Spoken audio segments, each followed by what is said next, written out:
नमस्कार दोस्तों, स्वागत है आप सभी का मेरे YouTube चैनल स्टेनो गुरु शिवा में। दोस्तों शुरू करते हैं आज की एडवांस डिक्टेशन। गति लेखन संख्या 43, गति 80 शब्द प्रति मिनट। स्टार्ट। हमारा देश विविधताओं से परिपूर्ण है, जिसमें विभिन्न भाषाओं और संस्कृतियों के लोग निवास करते हैं। फिर भी कोई एक भाषा है जो जनसमूह के अधिकतम हिस्से के द्वारा बोली जाती है, तो यह हिंदी है। देश की अधिकांश आबादी की मातृभाषा हिंदी है, पर हिंदी इस देश की भाषा होकर भी दोयम दर्जे पर कायम है। अंग्रेजों ने जब भारत में ब्रिटिश साम्राज्य की स्थापना की तो उन्होंने भारत में शासन के लिए अंग्रेजी का प्रयोग किया, क्योंकि वे भारतीय साहित्य को यूरोपीय साहित्य से निकृष्ट मानते थे और साथ ही अपने साम्राज्यवादी मंसूबों को पूरा करना चाहते थे। पर आज़ादी के बाद भी हमारे देश में अंग्रेजी का प्रभुत्व बरकरार है, जबकि गांधी जी ने भी कहा था कि भारत को एक सूत्र में पिरोने का कार्य एकमात्र हिंदी भाषा ही कर सकती है। लेकिन हिंदी सिर्फ राजभाषा ही बनकर रह गई।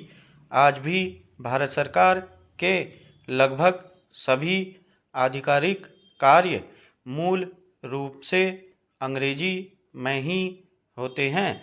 हमारी न्यायपालिका में अंग्रेजी का प्रभुत्व स्थापित है।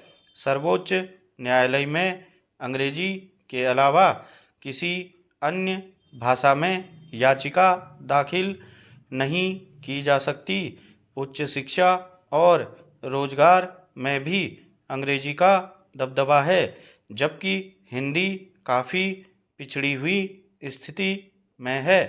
साथ ही हमारे देश में अंग्रेजी बोलने वाले को विद्वान समझा जाता है, जबकि हिंदी बोलने वाले को निम्न। जबकि अंग्रेजी मात्र एक भाषा है, ज्ञान का मानक नहीं। यहाँ बात अंग्रेजी का विरोध करने की नहीं, बल्कि हिंदी को प्रोत्साहन देने की है, क्योंकि यह हमारी मातृभाषा है।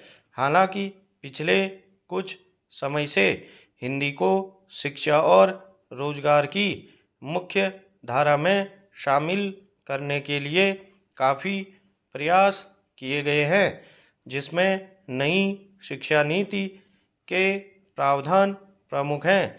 इसमें बच्चों को प्रारंभिक शिक्षा उनकी मातृभाषा हिंदी में दिए जाने का प्रावधान है।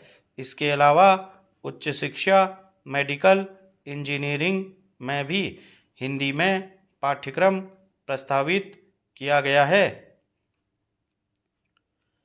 शैक्षणिक मनोविज्ञान के शोध और यूनेस्को रिपोर्ट के अनुसार मातृभाषा में सीखना और समझना आसान होता है, जबकि इतर भाषाओं में बच्चे को रटना पड़ता है। यही वजह है कि अमेरिका, यूरोप, चीन, जापान आदि विकसित देशों में स्कूली और उच्च शिक्षा अपनी मातृभाषा में ही कराई जाती है। इसलिए वास्तविक तरक्की के लिए हिंदी और स्थानीय भाषाओं को प्रोत्साहन दिया जाना चाहिए। हिंदी में ज्ञान विज्ञान विषयक लेखन होना चाहिए और शोध कार्य को बढ़ावा दिया जाना चाहिए। तभी हिंदी रोजगार से जुड़ेगी और अपना सही हक पा सकेगी। स्टॉप।